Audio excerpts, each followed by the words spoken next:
What would you do if you saw a baby Bigfoot reach out for help? After a brutal storm, 63-year-old Martha Hale heard a faint cry from the woods. What she found wasn't a monster, but a mother Bigfoot crushed under a fallen tree, her two young trembling beside her. One stood upright, hand outstretched. In that moment, Martha didn't see a wild creature. She saw a family begging for help, guided by the instincts she once used to rescue wildlife. Martha didn't hesitate.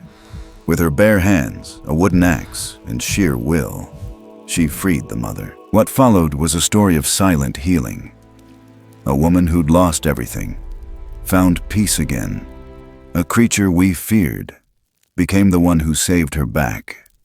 And strangers became guardians of a secret they chose not to exploit, but to protect. When hunters closed in, it was the Bigfoot father who emerged, towering, fierce, shielding Martha from bullets, cradling his own, and placing the wounded ranger in her arms.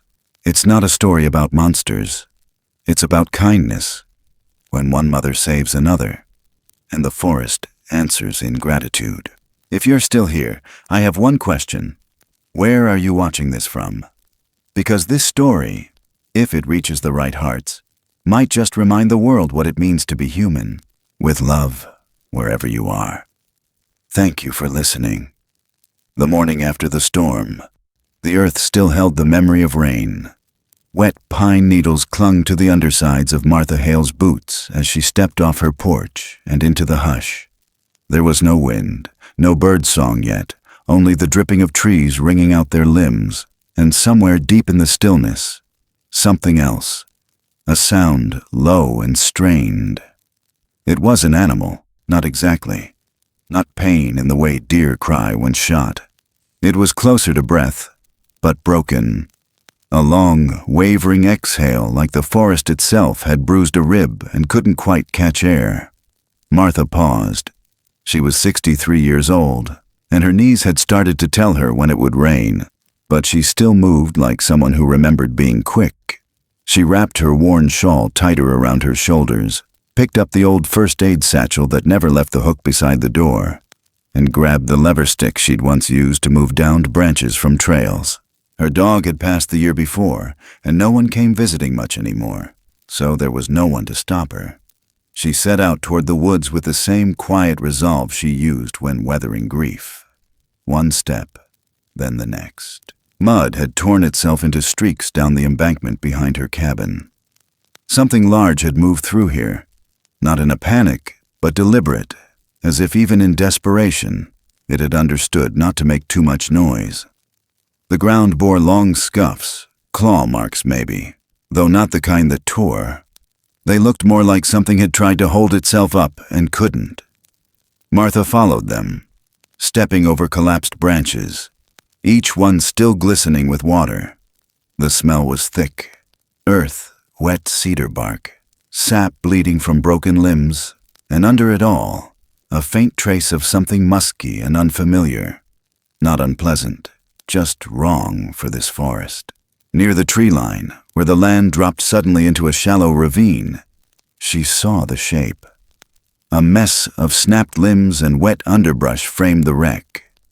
A large keo tree, uprooted in the storm, had fallen crooked into the gully, its trunk cracked but still mostly intact.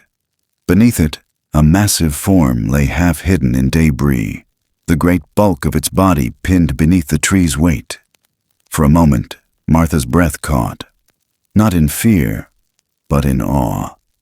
It wasn't a bear. It wasn't any animal she knew.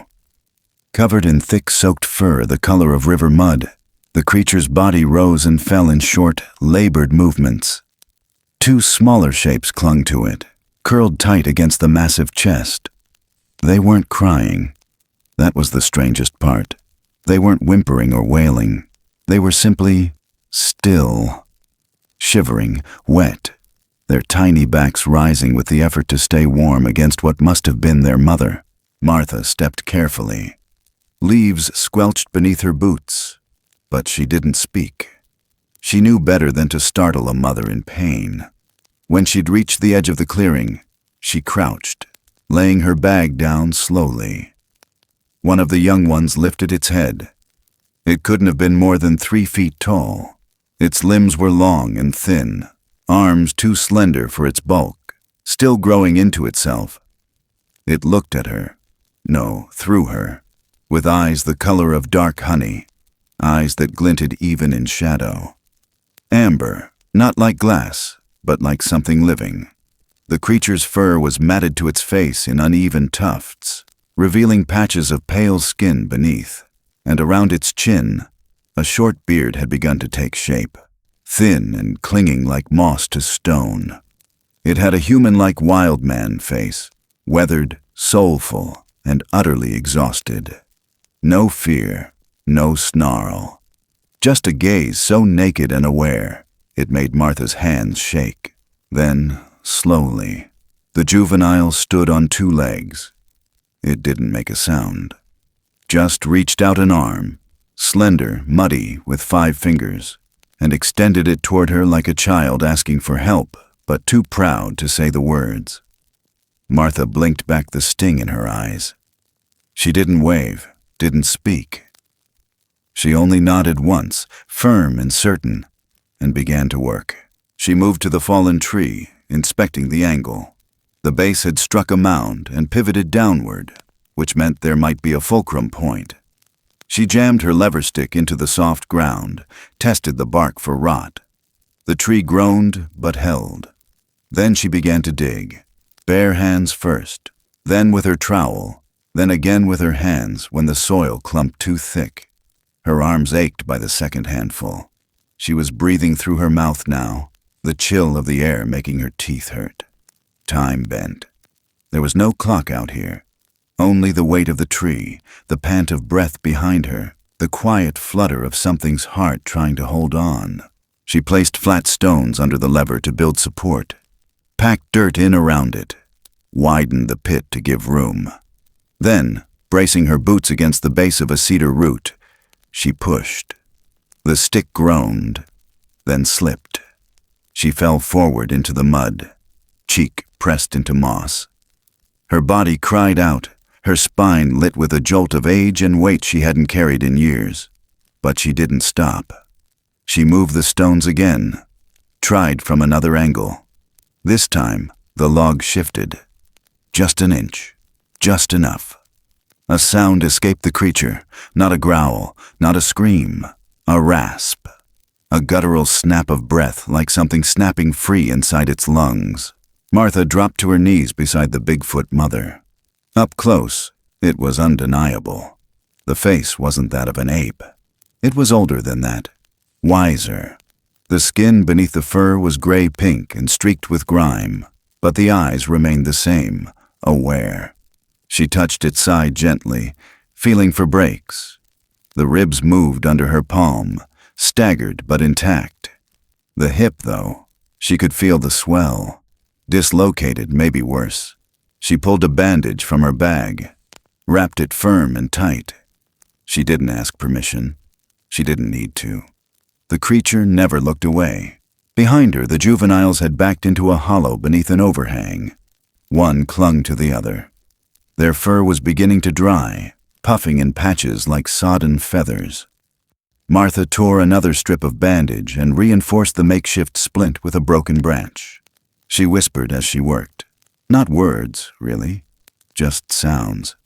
Comfort noises, like she'd used on wounded deer. Not to calm the animal, to calm herself. When the bandaging was done, she sat back. Her chest heaved, her knuckles raw and red from the cold. The mother hadn't moved, but her breathing had steadied. One hand, a massive, leathery thing with fingers like driftwood roots, rose slowly, then fell, resting gently against the soft belly of the nearest child. It was the first movement that wasn't pain. It was connection, reassurance. Martha watched, silent. Her breath caught again, not from exhaustion this time, but reverence. The forest didn't cheer. There were no onlookers, no clapping hands, just the sound of water dripping from trees, the distant hush of a creek coming back to life. Martha stayed a while longer, Long enough to know the mother wouldn't die here. Long enough to see both children curl against her side and close their eyes. The one who had reached out to her blinked once more, and in that glance, there was no alarm, no panic, just quiet trust. When Martha stood to leave, her joints groaned in protest. She looked back once more at the clearing. The broken tree, the hunched form, the small bodies pressed close for warmth. The mother opened her eyes, barely. Their gazes met again. That human-like wild man face, caked with mud and rain, held no anger. Just a weariness so old it felt sacred. She didn't wave, didn't speak. She only turned and walked back through the trees, step by aching step, the wet leaves whispering beneath her feet. Behind her, the clearing held its breath, but the forest knew. The forest always remembers. And something in the rhythm of the trees, in the distant echo of that ragged breath, said this wasn't over. Not yet. The past had a way of settling into Martha's hands, even after all these years, silent, persistent, like the shape of a riverbed that never forgets which way the water once ran. It was in the way her fingers folded the bandage, quick and sure despite the tremble that came from cold and age. In the way she tilted her head to the side as she listened, not for words, but for rhythm, breath, tension, the pulse behind muscle. And in the way she whispered without sound, the way she'd done once for frightened dogs under burning trees, for owls stunned by window panes, and now for a mother that wasn't supposed to exist, not in the real world, not this close to Elk Creek. Yet here they were, her and this impossible creature, both bruised by things long past, kneeling in wet earth with the storm still clinging to their bones. She didn't rush. That part of her was gone, the part that used to panic, that used to check a pulse and think about consequences, about protocol, about how someone else might see her choices. Now there was only the next breath, the next necessary motion. She pulled a length of frayed gauze from her bag, held it up to the faint light slicing through the leaves. Still clean, still dry. She wrapped it once around her palm to warm it, then slid it under the creature's side. It flinched. A low sound buzzed from deep in its throat. Not anger, not warning, just pain made heavy by silence. She spoke in soft tones, not because she thought it would understand English, but because there was power in being spoken to gently. Power in being told, by voice alone, that you were safe, at least for this minute. The tree groaned above them, its weight still shifting in the soft mud. Martha pressed her back into it, adjusted the lever stick again, wedged a rock beneath the trunk to buy a little more clearance. Bit by bit, the load lightened. Not enough to free the mother, but enough to see her legs move, tense, retract, test the air. One foot dragged, but the other curled against the dirt, flexing slightly. It was a good sign, or at least not a bad one. She glanced toward the little ones. They hadn't moved far. Still clinging to their mother's side, still wet to the bone, their chests rising in short, shallow pulls. The smaller of the two kept its eyes locked on Martha. She saw it blink slowly, not in confusion or fear, but something closer to study, like it was trying to make sense of this old woman kneeling in the muck, doing something no one else would have believed she had the strength or reason to do. It had been years since anyone asked Martha what she did before Elk Creek. Most just saw the worn flannel shirts, the quiet garden, the back porch covered in pots and old tin watering cans. They knew she kept to herself, that she didn't come into town much unless someone's dog was limping or their cat had stopped eating. The children called her Miss Martha, never quite knowing if she was a nurse, a vet, or something in between. But once, long ago, she'd ridden in a truck with sirens across mountain roads, stitched up black bears with busted paws and tranquilized elk tangled in wire fences. She'd spent nights in canvas tents, slept beside kennels and oxygen tanks, She'd learned to read fear in eyes that didn't speak, to coax life back into bodies more wild than tame. And she remembered the last call she'd answered. A wildfire tearing through the hills east of Hamilton. A call about a wounded deer, possibly pregnant, spotted near a burned trailhead. They'd gone in too late. The poachers had already gotten there. What was left of the doe hadn't needed medical help. It had needed mourning. She'd walked out of those woods with smoke in her hair and blood on her boots, and hadn't stepped foot into another rescue truck since. Retired early, sold the cabin near Missoula, moved south. Chose silence, but she never forgot how to help. Now, she looped the bandage in a figure 8 around the creature's waist, careful not to tug too tight. She couldn't set a hip, not out here, not without tools and certainty. But she could stabilize it. She could keep it from getting worse. She whispered again, more to herself than to the thing in front of her. "There you go, Mama. Hold still. You're doing just fine." The Bigfoot mother didn't flinch this time.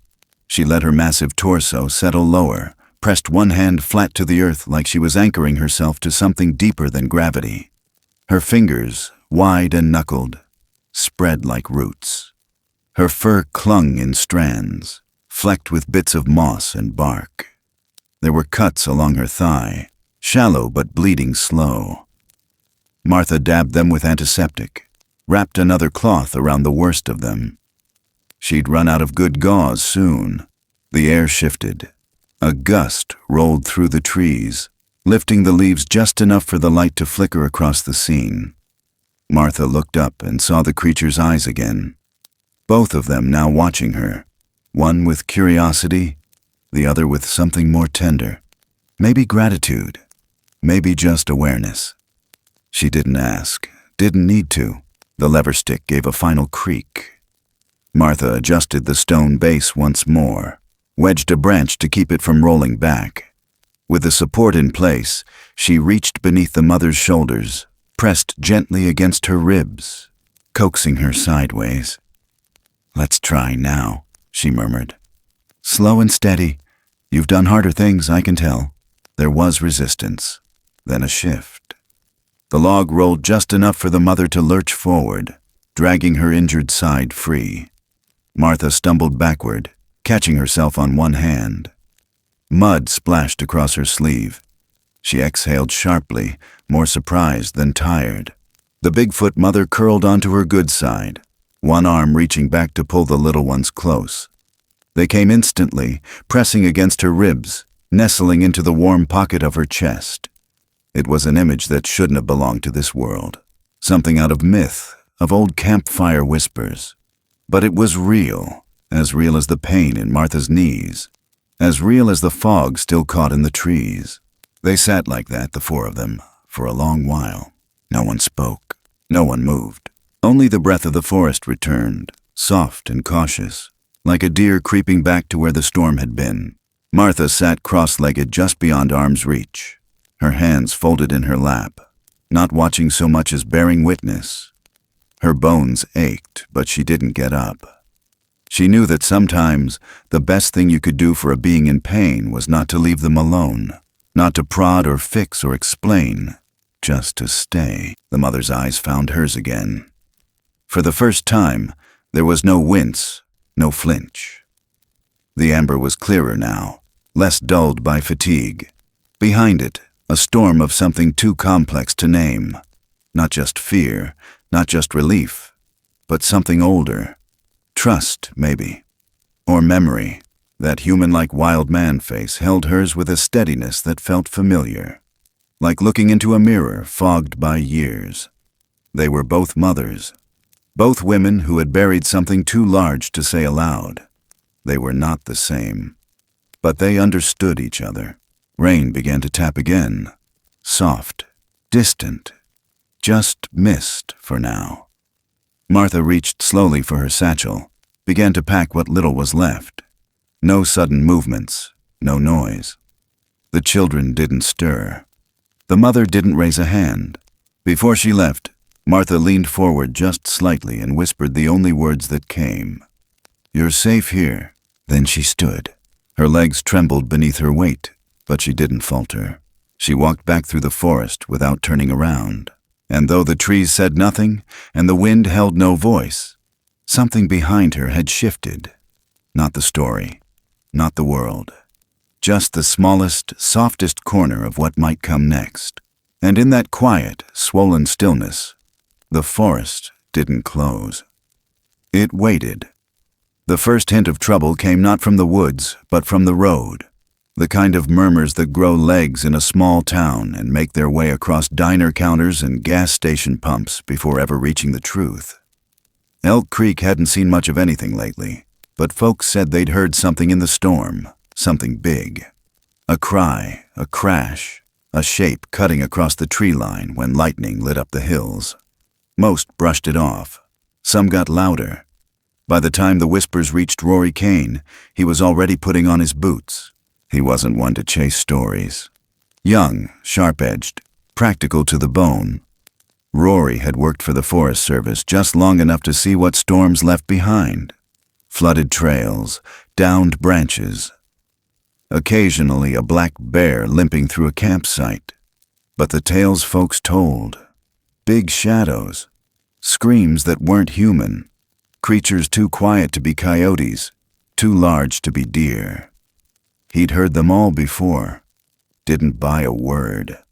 Still, when someone mentioned an old woman wandering the woods alone right after a storm, something in him stiffened. They said she'd gone with a satchel and a stick, like she was looking for something. He knew who they meant. Martha Hale. He'd met her twice. Once, when she patched up a ranger dog that got tangled in barbed wire. The second time, she'd handed him a cup of hot tea during a trail fire mop-up. No words, just the cup and a nod. Something about her had stuck. She moved like someone who remembered too much, said only what mattered. So when he reached her porch and found it empty, a faint damp trail leading off into the trees, he didn't hesitate. He followed. The forest was still thick with last night's breath. Dripping limbs, swollen moss, fog clinging low and slow. Rory moved with purpose, but not rush. He scanned for prints, bent to touch disturbed mud. There was a path, but not a clean one. Tracks overlapped. Something large, something dragging weight. He followed deeper, into the hush that always seemed to follow a hard rain. And then he saw her. Martha, crouched in a shallow clearing near a fallen kio tree. At first, he thought she was alone, but then the shapes resolved, just barely, against the brush and bark. One massive form half-slumped under the tree, two smaller shadows nestled close. He stopped breathing for a second, not from fear, but disbelief. It was real. The creature's fur was dark, slicked down from the storm. Its shoulders rose and fell in slow, pained rhythm. One hand splayed out beside it, fingers thick, nearly human. The face turned slightly, catching the pale daylight filtering through the canopy.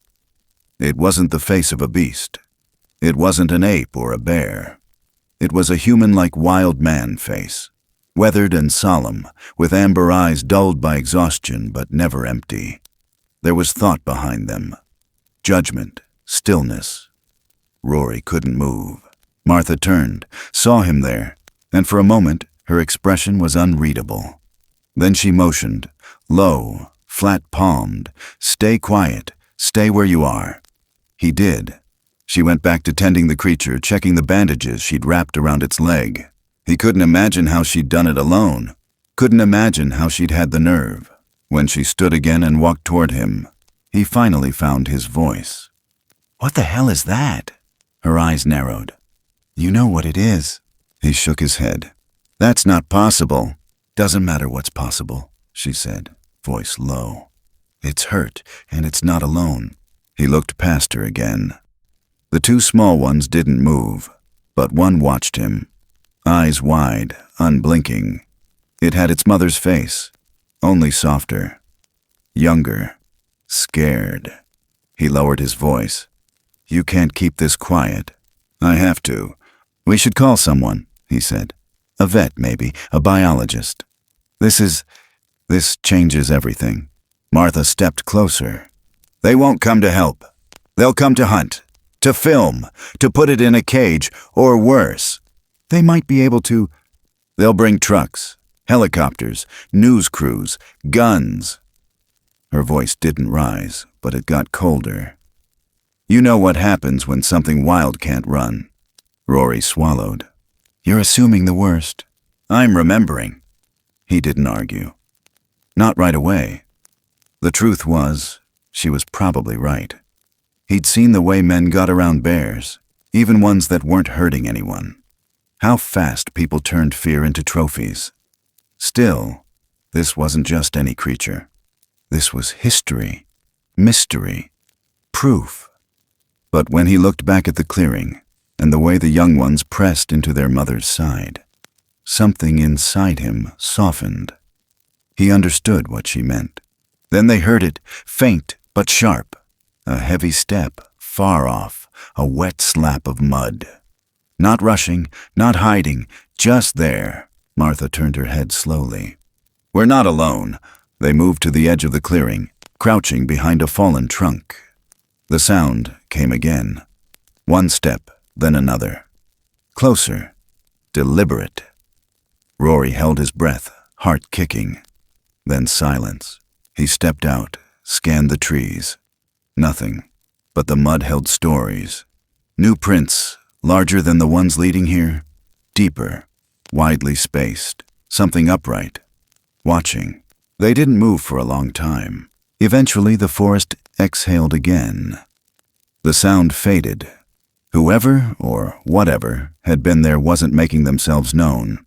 Just making sure the message was clear. When night fell, the clearing changed.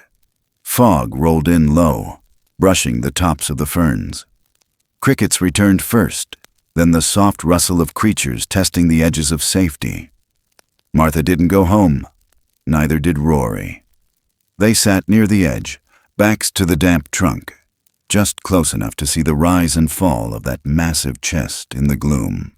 Every now and then, one of the little ones would stir. A hand would shift. A sigh would escape. But mostly, the night held. A slow, suspended peace. Rory glanced sideways. You think it'll get better? Martha didn't answer right away. I think she knows we helped. She looked at me. She looked through you. He let that sit. Then he said, This isn't something I can forget. You're not supposed to. And neither of them moved until the first light cracked the sky again, pale and cautious, like the world itself was peeking through the trees to see if the night had told the truth. They never saw the watcher again that evening, but the footprints stayed. The presence lingered. And from that moment on, something in Rory Kane, a ranger who once called Bigfoot stories nonsense, began to shift. Not just belief. Not just wonder, but a sense of responsibility, because now it was real, and the forest was no longer just his to protect. It belonged to something older, something watching, something that had, at least once, chosen not to run, not yet. Word travels different in a place like Elk Creek. It doesn't run in headlines or come screaming through town square. It drips, slow and steady, into morning coffee and tire shop waiting rooms. It clings to the edges of sentences, rides shotgun in muddy pickups, and waits for the right ears. This time it came in the shape of a story, the kind that couldn't be laughed off entirely. Something's in the woods, they said. Something big, something hurt. Some blamed the storm, said maybe a moose got tangled in power lines, maybe a bear wandered too far down from the hills.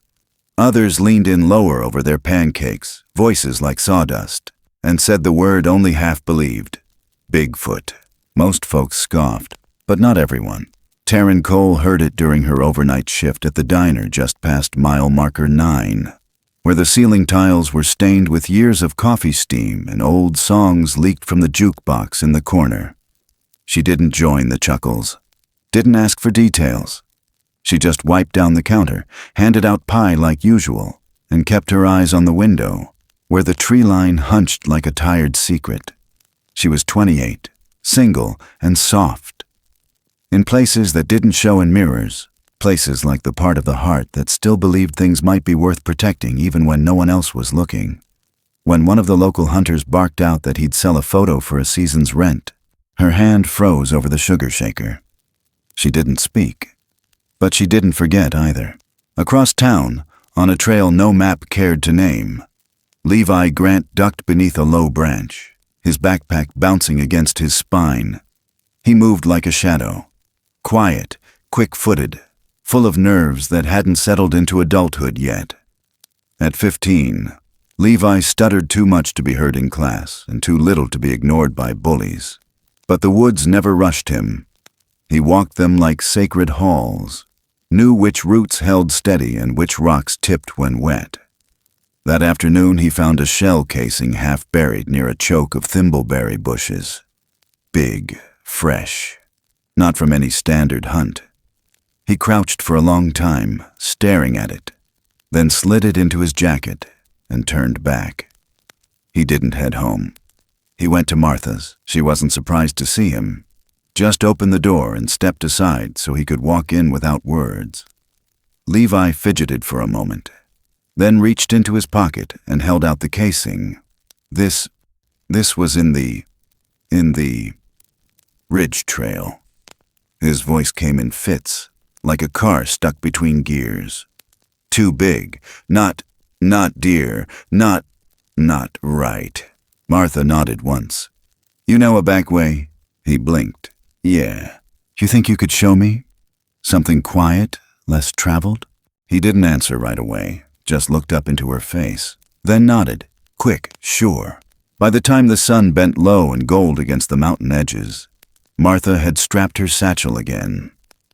Rory arrived not long after, his shoulders still stiff, a quiet line of worry crossing behind his eyes. He didn't ask where they were going. He'd learned not to. Martha looked at Levi, who adjusted the straps on his pack like a soldier readying for battle. No one said much, but there was something shared between them now, something fragile and warm, and held like a breath between two hands. Taryn met them halfway down the service road. She wasn't wearing her apron anymore. Her boots were scuffed.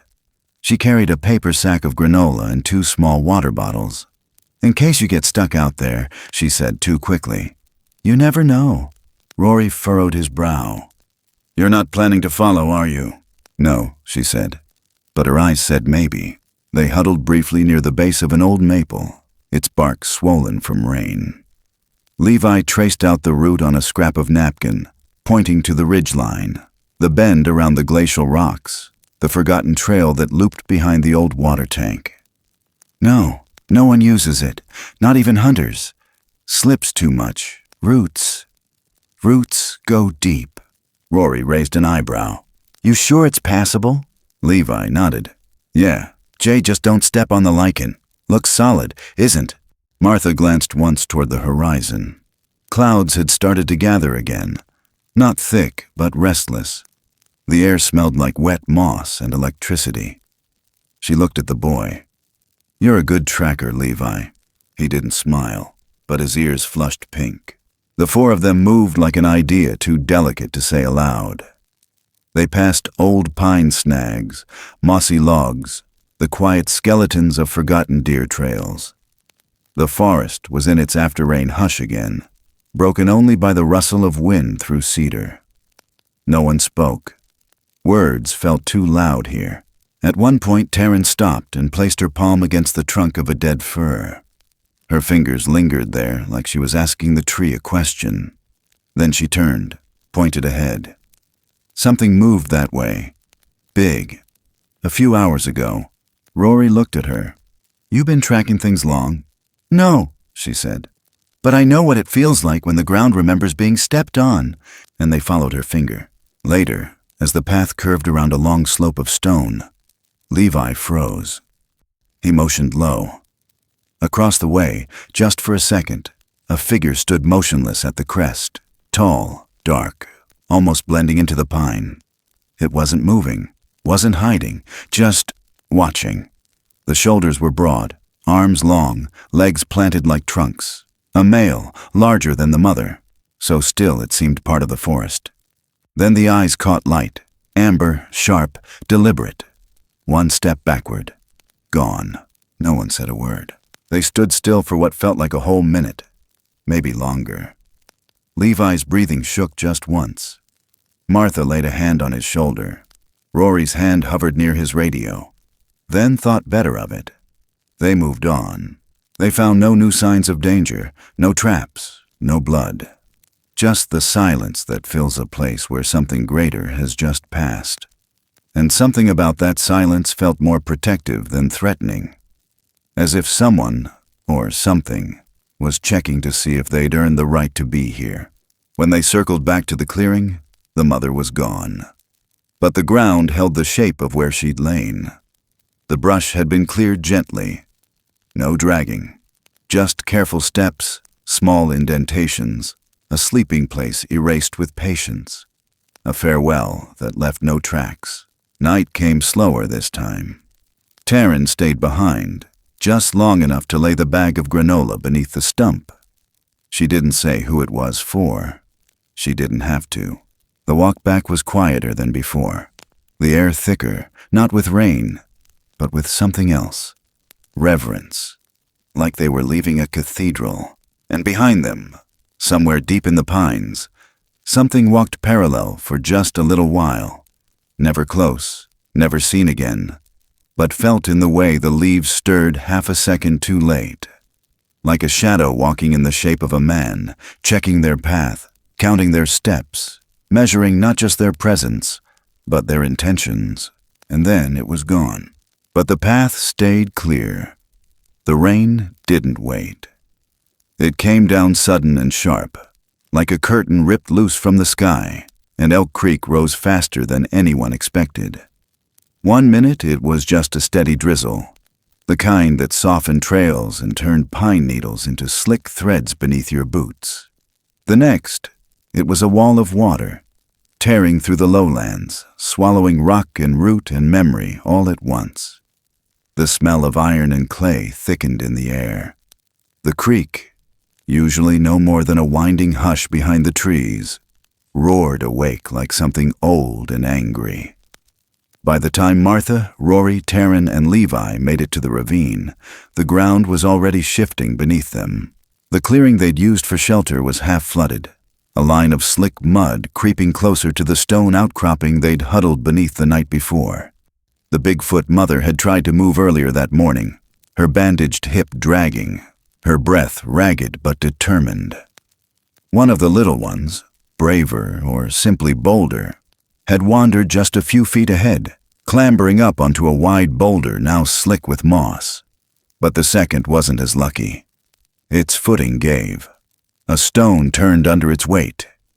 It slipped. The sound it made wasn't a scream. It was worse. A wet, startled gasp as its arms flailed and its small frame slid into the racing current. In an instant, everything shifted. The world narrowed into motion. Martha dropped her pack and ran toward the edge, her boots sinking into mud that grabbed at her ankles like hands. The child was already drifting, clutching at exposed roots along the bank, its eyes wide with raw terror.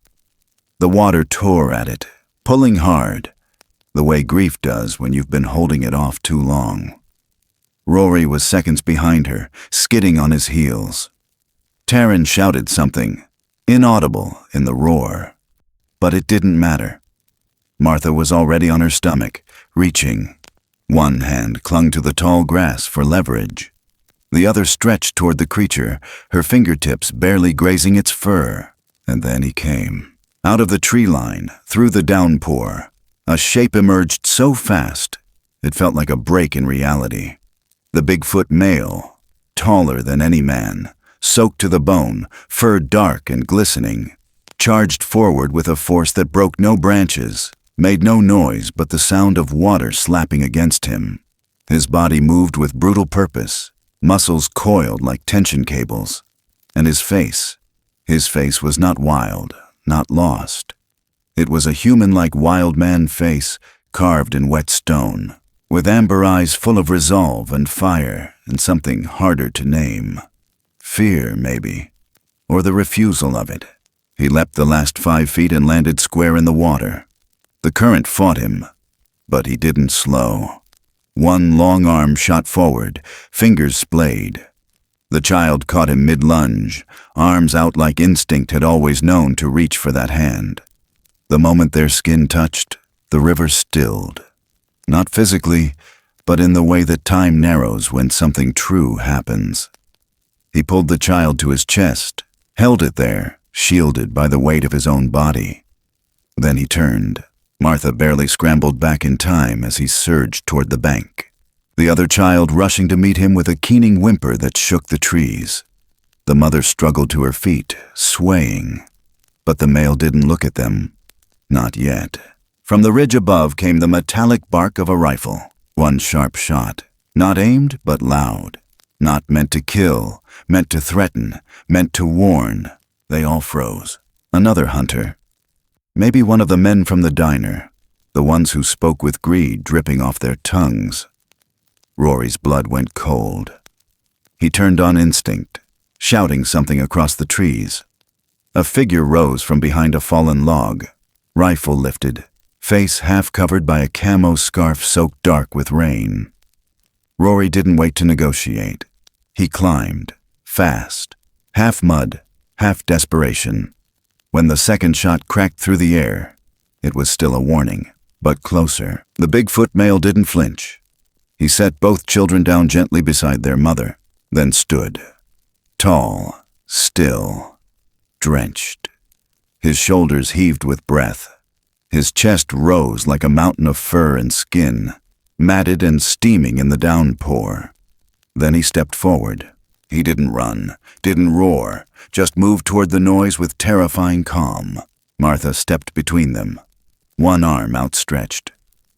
"Don't," she said, too quiet for the hunter to hear, but not for the creature. The Bigfoot stopped, looked down at her, chest still heaving, water running in long rivulets off his arms. He blinked once, slow, then turned his face toward Rory, who had reached the shooter just as the man was lifting the rifle to fire again. Rory didn't wait. He grabbed the barrel with one hand and shoved. The shot rang wild, punching bark off a pine. The man swung hard with the butt of the rifle, cracking Rory's shoulder. He went down to one knee. Blood rose behind his eyes, but he lunged forward, dragging the man to the ground, twisting the weapon out of reach. The rain blurred everything. Then, out of the corner of his eye, he saw it. The Bigfoot, moving, fast, not attacking, coming for him. Rory tensed, but instead of striking, the creature reached down, massive hand curling around Rory's upper arm. And with a single pull, he was lifted off the ground and carried several steps back, away from the shooter, away from the chaos. The hunter scrambled, slipping in mud, scrambling toward the trees. By the time he vanished into the underbrush, the air felt half empty. The Bigfoot set Rory down at the base of a tall patch of grass. Not rough, not rushed, just placed. Then turned back, standing between the people and the wild, like a line drawn by instinct. The two children clung to their mother, now kneeling in the shadow of a tree, her breath coming slow and deep. One hand rested on each of their backs. The other pressed to the ground, grounding herself in the moment. Martha stood still, eyes wide but steady. Her hands shook, but her voice, when it came, was soft. "Thank you." He didn't nod, didn't speak, but his eyes found hers again. That human-like wild man face, soaked and streaked with river water and rain, stared for one long beat that felt like it spanned lifetimes. And then he stepped backward, never turning away, disappearing into the tree line like smoke. Rory coughed once, trying to sit up. Taryn rushed to him, pulling his jacket open to check the wound. It wasn't deep. Ugly, but clean. "You okay?" she asked, her voice tight. "Yeah," he said, breathless. "I think he just saved me." They all looked toward the place where the trees had swallowed him. Levi crouched near the edge, hand pressed to the ground where the male had stood. His face was pale, but his fingers were steady. No one said the word. No one dared speak it. But it hung between them. Bigfoot. Real. Alive. And just now, merciful. The rain slowed. The waterline receded, leaving behind a film of leaves and silt. The creek murmured again instead of screaming. And the clearing, so full of terror just moments before, held something else now. Stillness, yes, but also a kind of reverence, like the earth itself had watched and held its breath. Martha sat down, knees creaking, one hand on her chest.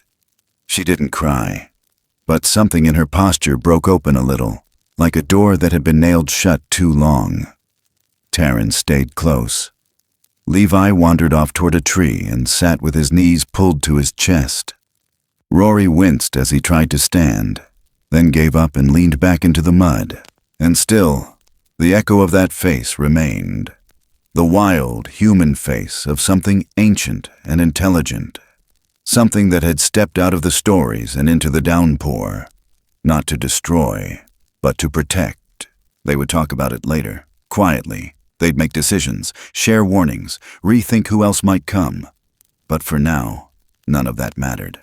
For now, there was only the silence that followed salvation, and the slow return of breath. By morning, the storm had passed. It left behind a forest that felt rinsed and held between breaths, clean but unsettled, like someone had just cried and was now sitting quietly, letting the silence settle around them. The mud had dried in long, uneven streaks across the creek beds, clinging to trunks, pooled at the edges of tree roots. The air was cooler, fresher, but still carried the ghost of gunpowder if you breathed deep enough. Elk Creek's banks had begun to draw back, but the land hadn't forgotten the violence of the water, and neither had the people who had stood in it. The hunters were gone, whether out of frustration, fear, or just plain superstition, no one knew. Their boot prints had washed away. The scent of sweat and metal faded from the underbrush. In their place, only the slow hush of recovery remained. Rory slept late that morning, not because he meant to, but because his body demanded it. His shoulder throbbed in dull pulses beneath the bandages, each movement tugging at skin and memory. Martha had cleared out the small guest room in her cabin, the one that still smelled faintly of dog and pine wood soap. A faded quilt covered him up to the ribs. The old clock above the door clicked in slow, steady rhythm, like a heart too tired to beat fast. He lay there with his eyes open, listening. Outside, birds had started to return. Not many, but enough. A few stubborn calls rose from the trees, brave little declarations that life still pulsed through the branches. Somewhere farther off, he heard the creak of the porch swing, the familiar scrape of Martha's boots, and a second set of steps lighter, careful. Levi, maybe, or Taryn. He blinked toward the window. The sky was a pale, bright gray. No shadows yet, just soft light spilling across the floorboards. And still, the face lingered in his thoughts. That creature. No, not a creature. That being had lifted him like nothing, set him down like something precious. Not a threat, not prey. Just a man in the wrong place at the wrong time. And the way it had looked at him, even for a second, had felt like being read. He didn't understand it. He just knew it had changed something. By midday, the house was humming with quiet tasks. Taryn arrived with a thermos of hot barley soup and a satchel of clean linens. She didn't say much, just placed the things down on the counter, then stood by the window a moment too long. Her eyes kept flicking toward the tree line like they were following a rhythm no one else could hear. Levi had been out since dawn, said he wanted to check the lower trails, make sure no new traps had been set. He didn't carry a knife, just a coil of wire cutters and a pocket full of sunflower seeds. When he returned around noon, his jacket was wet with creek spray, his palms nicked from bramble. He handed Martha a rusted snare and said, "Found this, near the hollow pine." She took it without a word and placed it in the wood stove. Didn't bother to light it yet. just left it there, as if knowing it needed time to sit in its own silence first. The rhythm of the day returned in fits and starts. Nobody spoke of the night before, not in full, but it hovered between every sentence, curled up in the pauses. Rory, propped up in a rocking chair by the front door, found himself watching the woods with a kind of reverence he hadn't known he was capable of. It wasn't about fear, not anymore. It was about weight. The weight of knowing something else was out there, watching, remembering. He kept seeing the male's face, not just during the rescue, but afterward. That last look across the creek, when the rain had slowed and his amber eyes locked onto Martha's. It hadn't been gratitude exactly, or warning. It had been acknowledgement, as if the forest had seen her and chosen to let her stay. By late afternoon, Martha made her way back out to the old clearing, alone this time. She moved slower now, one hand bracing her lower back, the other clutching the lever stick more like a cane. The trail was quiet. Most of the mud had hardened into a crust. The underbrush bore signs of passage, but no fresh tracks. No noise but the steady sigh of wind through the branches. When she reached the Keo stump, she stopped. The tree that had pinned the mother was still there, half sunk in the damp soil. But the ground around it had changed. It was cleaner, brushed. The leaves were swept into a loose crescent. Stones had been cleared from the path. It was subtle, but unmistakable. Someone had come back, someone with big hands and patience, someone who knew how to erase their trail without removing the memory. And standing just across the clearing, under the shadow of a spruce, was the mother. She was upright now, not fully steady, but tall. Her weight balanced on her good leg, the injured one drawn slightly behind. Both children were gone, perhaps tucked away in safer cover. She didn't step forward, didn't growl or hide. She just stood. For a long time, Martha didn't move. Then, slow as prayer, the Bigfoot raised one hand, pressed it to her chest, held it there, then let it fall. No sound, no other motion, just that, and it was enough. A gesture without noise, without debt. Not a thank you, not a goodbye. Something older than both, something sacred. Martha blinked, not from fear, not even from awe. Just to hold it, to fix the image deep in her mind. The way the mother stood, proud and bruised, but not broken. The way her human-like wild man face carried the quiet dignity of someone who had endured something the world would never know. The way she trusted Martha to see her without needing to be seen again. Then the wind shifted. The Bigfoot turned, stepped once into the brush, then twice more, then vanished. Not like magic, not fast, just gone. And the forest, once again, closed its mouth. Martha stood there a while longer, watching the empty space where wild and kindness had met. Her legs ached, her eyes stung with wind, but she didn't turn back until the light had turned amber and the clouds had begun to fold themselves into dusk. When she returned to the cabin, the porch was empty. Rory was resting. Levi had gone home to his mother. Taryn had left a note and a folded napkin with 3 cinnamon rolls on the windowsill. The house smelled like cedar and thyme. Martha didn't speak, just sat on the edge of the porch, her palms flat against the wood, feeling the faint heat of the day still trapped in the boards. Across the yard, the woods looked no different. But she knew better now. Somewhere out there, a family was alive. Because she hadn't turned away. Because someone else hadn't either. And though no trail remained, and no photo would ever capture what had passed, the earth remembered. That night the moon rose clean and wide, and for the first time in many years, Martha Hale slept with her door unlocked. She didn't need proof. She just needed that silence. That new kind of quiet that comes when the world has shifted, just slightly, towards something softer. And in that hush, far past the tree line, where the creek whispered to moss and stone, something breathed. Not close, not far, just present. Like a promise that hadn't been spoken yet, but might be. Summer came in soft this year. The light crept longer across the ridges, not with urgency, but with quiet persistence, stretching its fingers over pine bark and porch railings until the world grew warm around the edges. Elk Creek ran clearer, shallower now, brushing the banks like it had learned caution. The forest breathed easier, but it didn't forget. It never does. And neither did the four who had seen what no one else would ever understand in full. They didn't speak of it openly, not at the store, not over dinner, not even to each other, not really. But it changed them anyway. Quietly, deeply, like a tide under the soil. Martha started teaching again. Not at a school. Just her porch on Saturdays, once the dew dried. She didn't advertise it, didn't call it anything. Just left the gate unlatched and let the neighborhood kids wander up if they wanted to learn how to clean a cut or read deer scat in dry grass.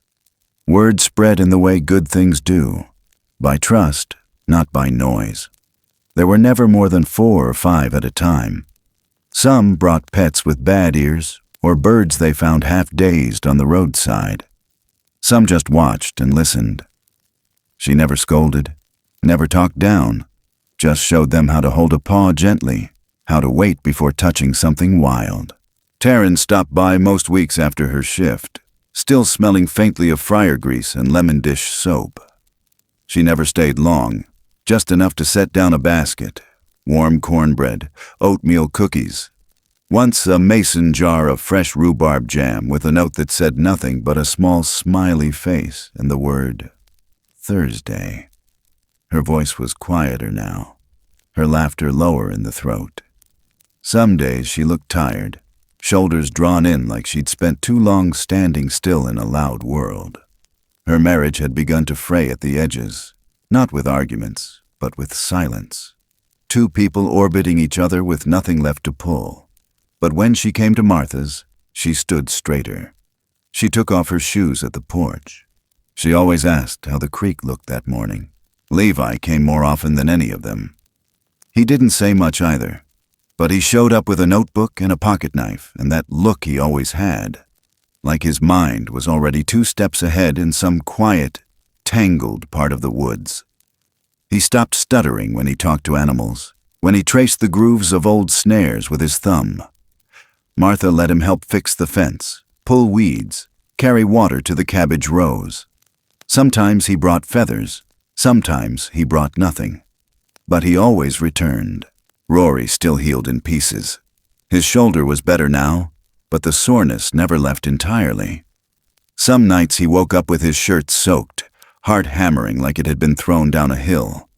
In his dreams, he stood again in that flooded clearing, the rifle lifted, the children clinging to fur, the roar of water, the look in that amber stare that never left him. But by day, he moved steady again. Came by to help Martha stack firewood, asked Levi to teach him which trails flooded easiest after rain. His voice held a weight it hadn't carried before, the kind that doesn't come from age, but from standing too close to something impossible and walking away changed. None of them called themselves a group. There was no name for what they were, but they found each other anyway. On Tuesdays at dusk, on Saturdays with garden tools, on quiet mornings when the fog still pressed low and the world hadn't yet remembered how loud it could be. They watched the edge of the woods more now, not waiting, not afraid, just open. Once, in late July, Levi came running up the hill behind Martha's cabin, his chest heaving, his hair full of burrs. He didn't knock, just stood panting on the porch and held out a bent piece of metal wire, snapped clean in the middle. "Someone set it," he said, breath shallow. "Near the ridge." Rory was there already, tightening bolts on the chicken coop gate. He took the wire from the boy, turned it in his fingers. Old, rusted, but recent enough to matter. "Where exactly?" he asked. "Past the second switchback, right by that old tree with the burn scar." Levi's eyes were steady. "I took it down." Rory nodded, said nothing else. That night, he hiked out past dark. Didn't take a flashlight, didn't come back until dawn. Taryn had a dream once. She told Martha about it over coffee on a Sunday, the two of them sitting barefoot on the back steps while the sky changed from gray to gold. "I saw one of them," she said softly. "Standing in the road. Not running, just standing there. It didn't do anything, just looked at me like it knew something I'd forgotten." Martha didn't ask what it meant. She just passed her the cup and said, "Some things stay with you." They didn't talk about it again. There were days when the woods felt like they were holding still just for them. A wind would rise and die again before it reached the clearing. The birds would go quiet all at once. And now and then, far off in the green, they'd catch the shape of something large passing between trees. Not close, not lingering, just watching. And that was enough. Once, on a Thursday afternoon in August, as the sun poured down in gold ribbons and the clouds sat fat and content along the edge of the sky, Rory stood by the edge of the field and looked up toward the ridgeline. He saw it, just for a second. A tall figure, broad, still, standing where the grass turned back to forest. Not approaching, not hiding, just there. A silhouette with purpose, a shadow with memory. He didn't wave, didn't speak. He just stood still, let the sweat run down his back, let the warmth settle in his chest. The figure didn't move for a long moment. Then it turned, slow and sure, and slipped behind the trees. That evening, he didn't mention it. Just helped Martha carry the watering can across the cabbage patch and asked Levi if he'd figured out how to fix the broken slat in the chicken coop. They didn't need to say it anymore. They were the ones who knew, the ones who had seen and helped and been spared. Not because they were special, but because they had stayed soft when the world demanded hardness. Because they had chosen not to look away. That fall, when the leaves began to shift into rust and wine and bone, Martha pressed a handprint into the soft clay of the garden wall. She didn't explain why, just said the dirt was ready. Taryn traced her fingers over it once, said nothing. Levi brought a stone from the creek, smooth, dark gray, shaped like a sleeping eye, and placed it just beneath the print. Rory nodded once when he saw it, then went back to stacking wood for the first snow. And far up the ridge, beyond where maps remembered names, something large moved between the trees, never closer than it needed to be, never gone, just watching, just waiting, as if guarding something that could never be spoken, only felt, only lived, only kept quiet in the hands of those who understood what it meant to keep a secret with kindness. And still, the forest held its breath. It happened in early fall, just after the leaves had begun to turn. The air in Elk Creek took on that hush only October knows. Cooler in the chest, sharper in the lungs. The golds were deeper, the reds darker, and when the wind moved, it wasn't playful anymore. It carried memory, quiet, heavy memory. And on one of those still afternoons when the sky sat wide and clean above the ridge, Martha Hale died in her sleep. It was a Tuesday. The sun had barely risen. A pot of chamomile still steeped on her stove. The windows were cracked to let the cool in. No struggle, no sound. Just a soft exhale between one world and the next, like the trees had taken her last breath and agreed to hold it a while. She was still sitting in her old armchair, the one with the green cushion and the missing button. Her hands were folded in her lap. Her boots were near the door, laces loose. Nothing dramatic, just stillness, peaceful and final, like she'd decided she'd done all she needed. Taryn was the one who found her. She'd brought over a jar of pear preserves and some folded laundry. At first, she thought Martha was dozing. It wasn't until she touched her hand and felt the chill that she understood. She didn't cry right away.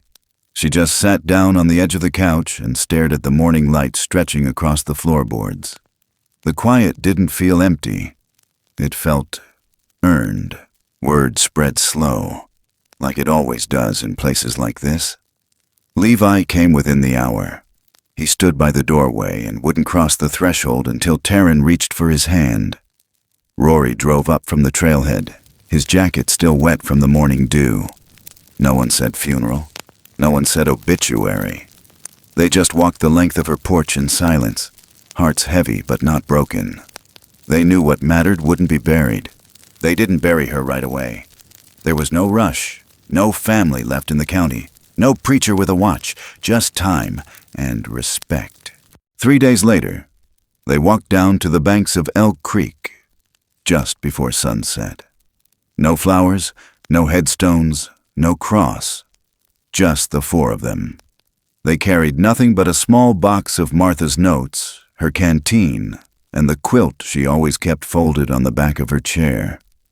They laid it all near the place where the Keo tree had fallen months ago, though now the ground looked different, flatter, clearer, like someone had swept it with broad hands.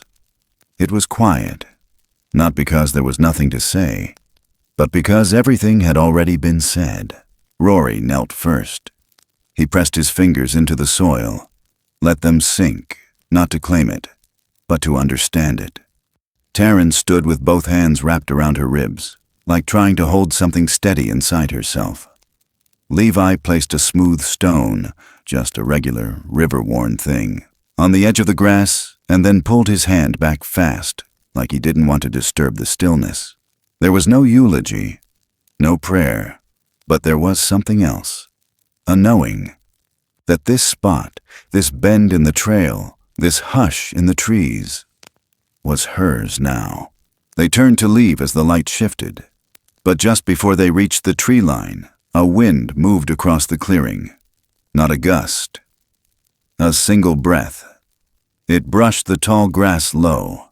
It stirred the cedar branches. It made no sound.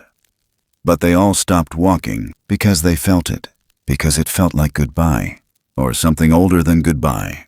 They didn't speak of it after, but none of them ever returned to that spot without placing a hand against the earth first. In the weeks that followed, life bent around the absence of Martha Hale. But it didn't collapse. Her garden still bloomed, stubborn as ever.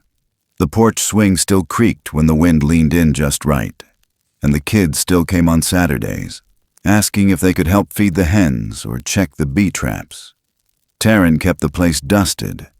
Levi watered the basil. Rory fixed the back fence when it slumped. There wasn't a schedule, just a rhythm, like a song you keep humming even after the one who taught it is gone. Now and then, someone would mention her in passing. Martha would have known what to do with this. Or, she used to say the rain always told you what the soil needed. But mostly, they let her live in the silence, in the soft habits they didn't have names for, in the way they didn't lock the gate anymore, in the way they paused just before stepping onto the trail. One evening, long after the leaves had fallen and the first frost had settled along the edges of the field, Rory saw something from the ridge. He didn't call out, didn't reach for his phone. He just stood very still. Below, near the old stump where Martha used to sit with her thermos, the grass was pressed flat in a shape too deliberate to be wind. No prints, no sound. Just a hollow space that hadn't been there the night before. He walked down the slope slowly, not to investigate, but to stand near it. The quiet wrapped around him like a coat. His breath fogged the air. When he reached the spot, he crouched and placed his palm on the earth. Still warm, still breathing. He didn't need to see the creature, not this time. He just needed to know it had come back, that someone else out there had remembered her too, and maybe, just maybe, said goodbye. That winter, the nights fell earlier. Snow came in sudden bursts, then melted quick, like the weather couldn't make up its mind. The wind howled more. The animals kept closer to the tree line, but the porch light at Martha's still glowed some evenings, thanks to a solar bulb Rory had rigged near the kitchen window. The mail came slower, but it came. One envelope arrived in February. No return address, no stamp, just a single sheet of paper folded into fourths. Inside was a small sketch, charcoal on rough paper. A human face, but not quite. Thick brow, strong jaw, fur drawn lightly across the cheeks and eyes. Amber, familiar, solemn. Beneath it, one line in tiny, careful handwriting. She is not forgotten. No one ever spoke of it, but they all knew who left it. Sometimes, after dusk, people in town said they saw shapes at the edge of the woods. Big shapes, watching, pausing, moving just as the headlights blinked across the trees. Sometimes they heard knocks, 3 quick raps on the side of the shed. Sometimes they found sticks stacked in triangles, a stone left on a porch step. Nothing threatening, nothing demanding, just reminders that the forest had eyes and memory and kindness. Years passed, but not in a way that made anything disappear. The story didn't fade. It just softened, like water smoothing the edge of a rock. What had once felt impossible now felt like something precious carried quietly between a few people who knew how to protect it. Rory kept walking the trails. Taryn started baking more often and left her windows open in spring. Levi, now nearly grown, mapped the forest in sketchbooks, marking not just paths but impressions, felt a presence here, silence too heavy in this hollow. 3 knocks, 2:04 a.m., and though none of them ever tried to find the Bigfoot family again, they always left the paths clear, the snares dismantled, the berries untouched, because some bonds didn't need to be tended to survive. They just needed not to be betrayed. And sometimes, in the fading gold of evening, when the shadows stretched long and the creek whispered under ice, a figure would appear in the distance, tall, unmoving, almost lost in the dark. Not a ghost, not a warning, just a watcher, a reminder that once, in a town named Elk Creek, a woman chose compassion over fear. And it mattered, and it still does. Because in the wild, kindness leaves a trail too. You just have to know how to walk quiet enough to follow it. And even now, in the hush of falling snow or the rustle of a single branch, someone might still be watching and remembering. Sometimes the stories that stay with us aren't the ones filled with noise or spectacle. They're the quiet ones, the ones that unfold in the spaces between words, in the hush after the storm, the stillness before a hand reaches out, or the breath held between strangers who choose, for a moment, to trust each other. These stories whisper, not shout, and still, somehow, they echo louder than the rest. This wasn't a tale about heroism in the traditional sense. There were no medals, no parades, no headlines. Just people who decided, in the face of something unknown, to respond with compassion rather than fear. In a world that so often demands certainty, they chose wonder. In a time that moves too fast, they slowed down. And when given the chance to turn away, they stayed. It's easy to look at the world and see division. It's easy to assume we're meant to fear what's unfamiliar, that survival depends on drawing lines, building walls, staying in our lane. But maybe, just maybe, the truest kind of strength is found in softness, in gentleness, in listening when it would be easier to speak, in stepping forward when it would be safer to disappear.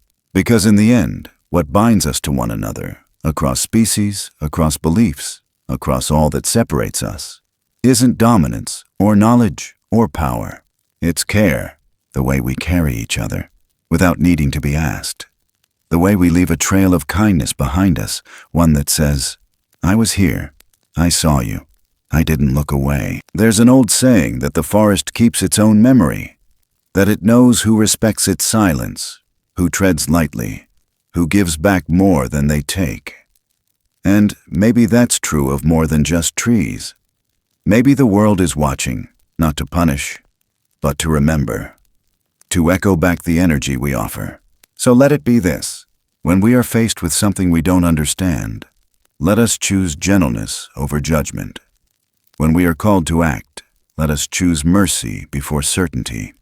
When we walk this earth, let us walk with the kind of dignity that doesn't demand recognition, but leaves behind something better than what was there before.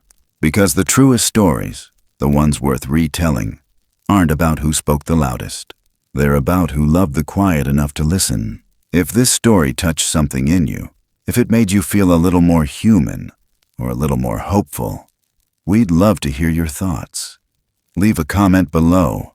Your voice matters here, Don't forget to like, follow, and subscribe so you won't miss what comes next. There are always more stories waiting in the trees. Thank you for walking this path with us.